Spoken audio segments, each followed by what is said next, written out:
So, Spinosaurus.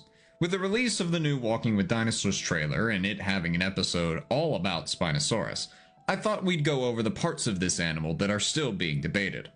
Firstly, its shape is actually pretty set as is.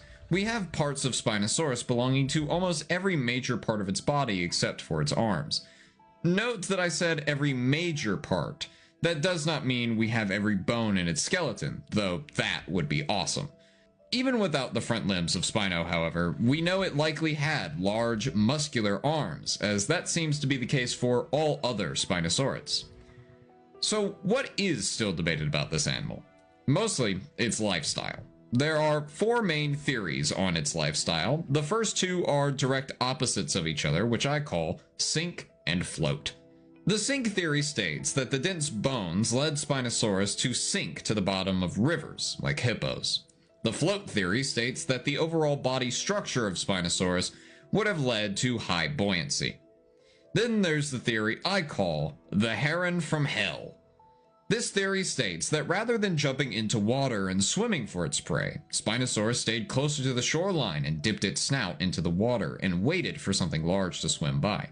This theory is supported by high-set nostrils closer to its eyes and the presence of pressure sensors on its snout, much like modern crocs.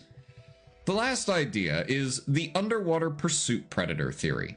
This states that Spinosaurus actively went after and chased its prey in the water, and does appear to be the lifestyle shown off in the new Walking with Dinosaurs. This theory is helped and supported by the idea that the dense bones and buoyant structure of the body likely worked in tandem to support this activity, meaning it would be able to control its buoyancy. Side note, there is the debate about the presence of lips or oral tissue, but that in and of itself is probably going to be its own video. One last thing before I go.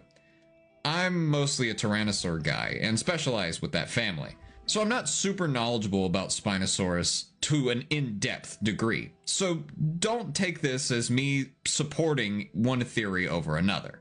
Alright, have a good day.